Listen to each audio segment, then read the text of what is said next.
Ever wonder what happens when you steal a man's legacy and think you can get away with it? Let me tell you about the day I walked into a fancy HOA meeting, dropped a stack of papers thicker than a Bible, and watched the smug faces of the board turn ghost white as their empire crumbled. My name's Tom Harlan, and this is how I took back my 150-acre ranch and legally owned every house in the neighborhood that tried to ruin me. It all started with a letter that hit me like a punch to the gut. I was out by the southern pasture, the sun barely creeping over the hills, painting the dry grass gold.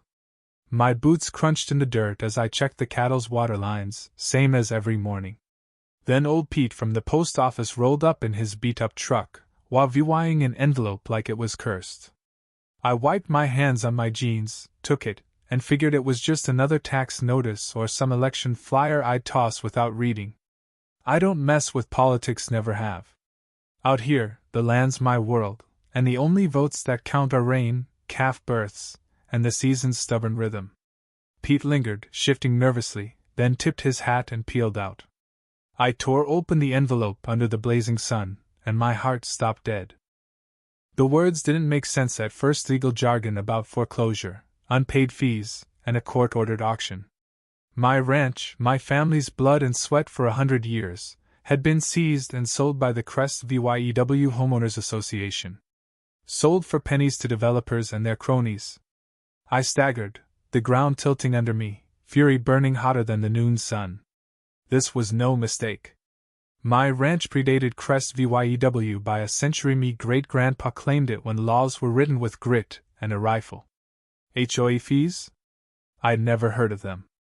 I wasn't part of their beige, cookie-cutter kingdom.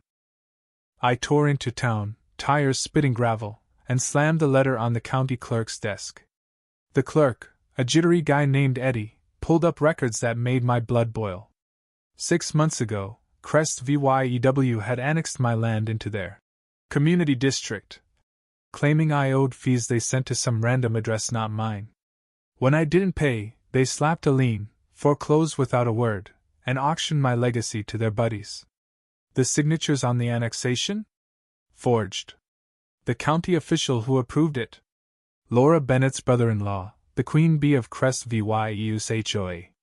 It was theft, plain and simple, orchestrated by Laura and her clique who'd hated my ranch for a stubborn scar on their perfect suburban dream. They wanted golf courses, gated estates, fake lakes. My land was their ticket, and since I wouldn't sell, they stole it. I drove home, the sunset bleeding across my pastures, and sat on my truck's tailgate, the crumpled letter in my fist.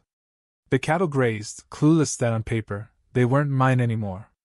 The old ranch house stood defiant, its porch swing creaking like it knew the fight ahead.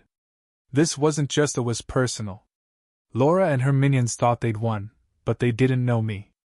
I was born on this land, knew every creek and stone. They were squatters in my kingdom, and I swore under the stars I'd take it all back and make Laura wish she'd never crossed me. I didn't sleep that night. By dawn, I was on the phone with Frank Dawson, my family's lawyer for decades, a grizzled old fighter who loved a dirty brawl. "Sounds like they stepped in it, Tom," he growled. "Let's make 'em regret it." By noon, we were digging through records in his dusty office. The HOA's annexation was a joke: forged signatures, fake notices in obscure newsletters, and surveys so old they cited wagon trails. But the real jackpot came weeks later. Frank's partner, Sarah, found a 1910 covenant from my great-grandpa. It said the ranch couldn't be split without family consent, and if it was, ownership reverted to us. That meant 80 fan tram of Crest VYU's houses sat on my land, their deeds worthless. They weren't owners, they were my tenants. I didn't rush in guns blazing. I played the long game. I set up shell companies, Redstone Properties, Sagebrush Ventures, you name it, and used trusted friends to buy Crest VYEW houses as they came up. Foreclosures, relocations, downsizes, I snapped them up, cash offers, no questions asked. I kept my hat low, played the broken rancher, smiling at town events while Laura smirked, thinking she'd crushed me. She didn't notice her neighborhood slipping away. Over 2 years, I bought 64 fan tram of Crest VYEW, enough for a supermajority vote to control the HOA. Every house I owned was a dagger in their back, and they were too busy finding people for unapproved mailboxes to see it. The day I struck, the sky was heavy with rain, electric with the promise of chaos. I walked into the Crest VYEW Community Center, boots echoing, carrying a folder thick with justice. Laura sat at the head of the table, pearls gleaming, ready to find someone for a crooked fence post. She snapped as I barged in, but her voice died when I dropped the papers. According to your own bylaws, I said, flipping to the right page, anyone with over 50 fan tram of the neighborhood can call a meeting. That's me, Laura. Sit down. For an hour, I tore them apart. I showed the 1910 covenant, pro-VYing their land was mine. I laid out the forged signatures, fake notices, and Laura's brother-in-law's crooked stamp.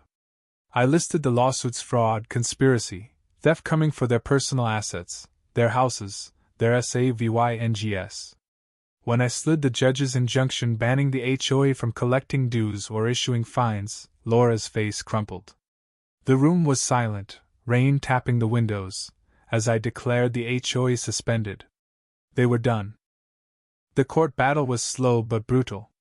My lawyers drowned them in EVY-dense shady deals, stolen dues, fake fees to Laura's cousins.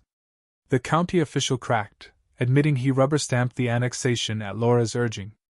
The judge didn't just rule for May, he obliterated them.